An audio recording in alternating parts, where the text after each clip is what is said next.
दोस्तों, क्या आपने कभी सोचा है कि यदि हमारे देश में रह रहे 22 करोड़ मुसलमान भारत देश को छोड़कर चले जाए तो हमारे देश पर क्या परिणाम हो सकता है। आज हम इसी के बारे में बात करने वाले हैं कि यदि भारत देश के सारे मुसलमान इस देश से कहीं और चले जाए तो इस देश को क्या नुकसान और फायदे हो सकते हैं। दोस्तों, दुनिया के लगभग हर हिस्से में इस्लाम धर्म को मानने वाले लोग रहते हैं जिन्हें हम मुसलमान के नाम से जानते हैं या पुकारते हैं। और हिंदुस्तान के बंटवारे से पहले और बाद में भी यहाँ रह रहे मुस्लिमों के लिए अक्सर धर्म के नाम पर राजनीति करने वाले पॉलिटिशियंस देश छोड़कर जाने जैसे विवादित बयान देते रहे हैं। तो आइए जानते हैं कि मुस्लिमों के भारत छोड़ देने से देश पर क्या असर पड़ेगा।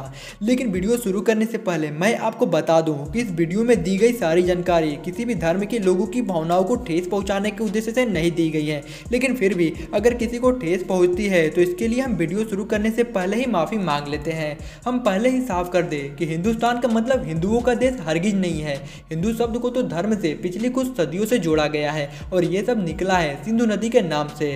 फारसी में सिंधु नदी को हिंदू कहा जाता है। दोस्तों, हिंदुस्तान में मुसलमान कई पीढ़ियों से यहाँ के निवासी है। फिर भी हमारे देश के कुछ राजनेताओं के द्वारा मुस्लिमों को देश छोड़कर जाने के लिए कहा जाता है। भले ही यह सीधे सीधे न बोला जाए, लेकिन कोई न कोई टारगेट ढूंढ कर ही यह बताने की कोशिश कट्टर नेता हमेशा करते रहते हैं। इन नेताओं को अपने देश से कोई मतलब नहीं होता, बस ये अपनी चुनावी रोटियां सेकने के लिए ऐसे विवादित बयानों का इस्तेमाल हमेशा करते रहते हैं। तो आइए सबसे पहले जानते हैं कि भारत की आज़ादी में मुस्लिमों का क्या योगदान रहा।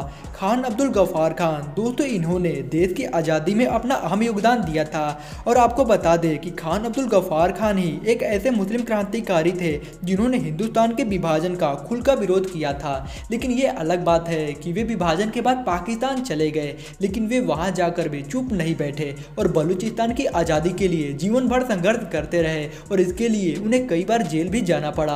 अशफाक उल्लाह खान, दोस्तों, इनके बारे में तो आप सभी जानते ही होंगे क्योंकि इन्होंने अपने देश की आज़ादी के लिए हंसते हंसते अपने प्राणों का त्याग कर दिया। दोस्तों, इसके साथ ही डॉक्टर जाकिर हुसैन, आसफ अली और आज़ाद मौलाना अबुल कलाम जैसे कई और मुस्लिम नेता हुए जिनका भारत की आज़ादी में अहम योगदान रहा। डॉक्टर जाकिर हुसैन तो 1967 से 1969 तक भारत के राष्ट्रपति भी रहे और आज़ाद भारत के इस देश में ही डॉक्टर एपीजे अब्दुल कलाम जैसे एक महान वैज्ञानिक हुए जिनकी मदद से ही हमारा देश अपने सुरक्षा के लिए विभिन्न प्रकार के मिसाइलों का निर्माण किया। रामेश्वरम तमिलनाडु में जन्मे इस मुस्लिम के कारण ही हमारा देश आज एक न्यूक्लियर पावर है। कभी आपने सोचा है कि अगर हमारे देश में मुसलमान न होते तो हमें उस्ताद बिस्मिल्लाह खान जैसे शहनाई वादक कहाँ से मिलता।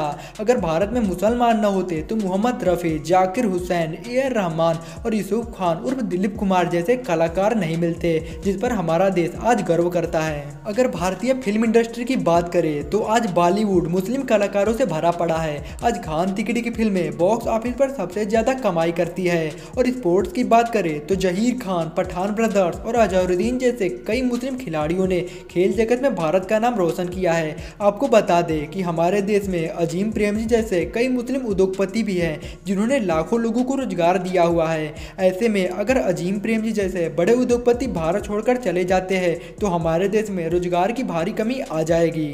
अगर आज के समय की बात की जाए तो भारत की जनसंख्या लगभग 130 करोड़ है, जिसमें से 22 करोड़ के लगभग मुसलमान हैं। और यदि ये 22 करोड़ मुसलमान भारत छोड़कर चले जाए तो सबसे पहले हमारे देश की मैन फोर्स में भारी कमी आ जाएगी, जिसमें बहुत सारे छोटे मझौले और बड़े उद्योग लोगों की कमी के कारण बंद हो जाएंगे, जिसका सीधा असर हमारे देश की आर्थिक स्थिति पर पड़ेगी। और इतना ही नहीं, मुस्लिमों के भारत छोड़ने से हमारे देश की सैन्य शक्ति भी कमजोर हो जाएगी। आप सभी को बता दें कि इस समय भारतीय सेना में लगभग 50,000 से ज्यादा मुस्लिम सैनिक तैनात है। इसलिए दोस्तों, मेरा मानना है कि किसी भी देश के विकास में वहां रह रहे सभी नागरिक, चाहे वो किसी भी धर्म के हो, सबका बराबर का योगदान होता है। राजनीति के ठेकेदार ये चाहे कितनी ही चाले क्यों न चल ले और धर्म के ठेकेदार चाहे कितनी ही जाले क्यों न बिछा ले, हमारा देश हमेशा से ही सभी धर्मों को साथ लेकर चलता रहा है और यही इसकी सबसे बड़ी ताकत है।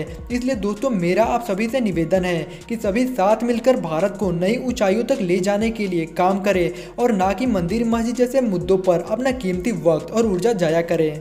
दोस्तों, हमारा देश राम राज्य तभी बन पाएगा जब सभी धर्मों के लोग एक साथ मिलकर रहना सीख जाए। इस वीडियो के बारे में आपका क्या विचार है, हमें कमेंट करके जरूर बताएं। और यदि वीडियो पसंद आया तो वीडियो को लाइक करें और चैनल को सब्सक्राइब करना बिल्कुल ना भूलें।